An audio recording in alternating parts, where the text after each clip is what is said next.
Facebook. Thank you. Thank you so much. Oh my gosh, have you got a treat for yourselves today? Pardon me 1 second. The plug came out. Today on Comic Spot here, we have someone who I'm amazed at. I read her bio and I can't wait to talk to her. We have so much in common. You have no idea the things we have in common. However, let me say that Shari Savage is here right over there, or maybe on your computer, she's over there. Shari Savage is not your typical grandma. She's not your mother's comedian. She has a rich life with a lot of history of great things she's been through to relate to people with a lot of love. Give it up for Shari Savage. Shari, Hi, hi. everyone. Oh, I'm so happy to be here, Linda. Thank you. Welcome to Comic Spot, my little spot in the world for you. You get 10 minutes to tell us, Shari. How did you get into you're in a nutshell, you had a lot of things in your life you went through Me and too. then accidentally became a comedian and you're killing it across the country as a lady comedian of a Yeah. certain age. Yes. Talk to me. Tell me about the journey to comedy and the journey in comedy, please.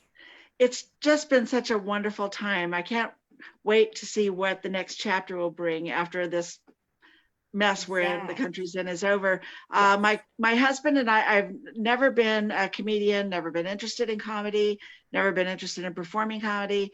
And Right. my husband and I were in the audience at a comedy club in Michigan. Mhm. And I went to use the ladies' room and just chatted up the doorman. And he thought I was hilarious. So he kept coming over to the table asking me to do 5 minutes to start the show. And I kept trying to explain to him that I was not a comedian and was not interested. And it became distracting eventually because the show was getting ready to start and he was holding things up. So I finally said, okay, I will do that if you'll just like go away and, stop doing this. So I got up and did 5 minutes. I did not know that he was the owner of the club who liked to hang out at the door.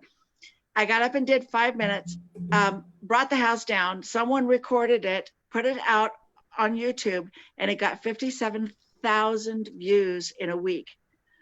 It was a fluke. And then my phone started ringing. And so 6 weeks later, I headlined my first show, did 40 minutes. And I kept telling people, I don't think you understand. I don't know what I'm doing. Really, I'm not. And they just thought it was part of the act. So I was a working comic immediately. Wow, that's the greatest story ever. I've heard some stories. That is fabulous. I'm so happy for you. Thank you. We talked before we went live and she came to Vegas here before the shutdown and did how many shows? I was there 6 days. I think I did 17 shows in 9 or 10 different venues. It was my first Las Vegas week. I've only been doing this 2 years.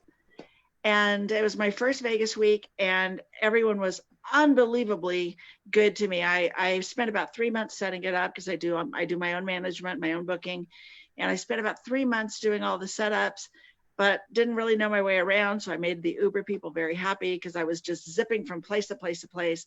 And people like Rick D'Elia, who to me is just a comedian's comedian. He was so great to me. Alex Ansel. I met so many comics there that were just unbelievably warm and welcoming, which I find, comedians tend to be. I spent an evening talking with Marsha Warfield while I was there, and she was unbelievably gracious and She's welcoming and warm very gracious, and very. encouraging. Just loved She's her, had a nice. I ball. like her. Can't wait to So come back. I can't wait for you to come back so I can meet you and hug you. Women of a certain age doing comedy. So you started doing your comedy in your hometown, then in Michigan, right? Yeah, well, close to my hometown. West Michigan's pretty rural.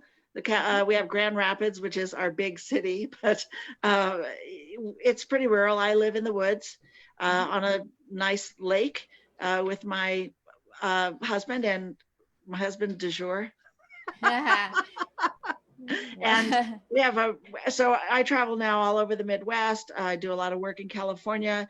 I go out to California, LA, San Francisco Bay Area, up in the Pacific Northwest, 4 or 5 times a year to the West Coast.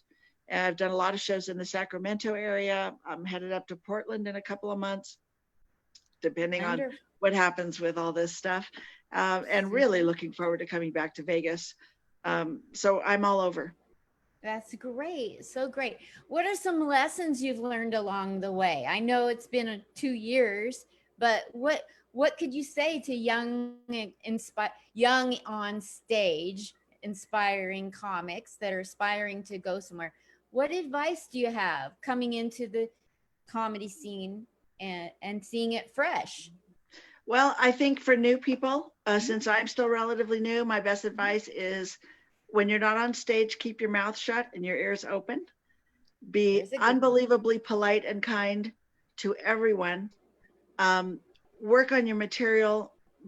I usually tell people who have been doing open mics for a long time. I don't do open mics, but I tell people who've been doing them for a long time, if you're not getting the results you want, you probably don't need more stage time. You need more desk time. You need more time working on your material. So I spend a lot of time working on my material. I don't work it out in front of the audience really. I try not to present anything that I think isn't perfect. Know your audience, know them, know their values, what they want to hear from you, what's going to offend them, and respect them. Really respect your audience. Before I go out on a stage, I can tell you how many people are out there, what their average age is, where the couples are, where the single people are, where the table of drunk guys is. I can tell you that before I go out because I I just think it's really important to know and respect your audience. And if someone tells you you're not funny, you're not funny. Go try to be funnier. You know, don't blame it on the booker, don't blame it on the club owner, don't even blame it on the audience. Sometimes you'll have a crappy audience, but they paid to get in. So respect them, respect them, respect them. You're working for them. I love that. That's amazingly inspiring and it's so true.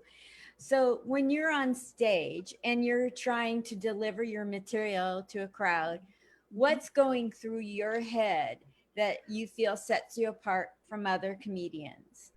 Um, I'm always unbelievably prepared.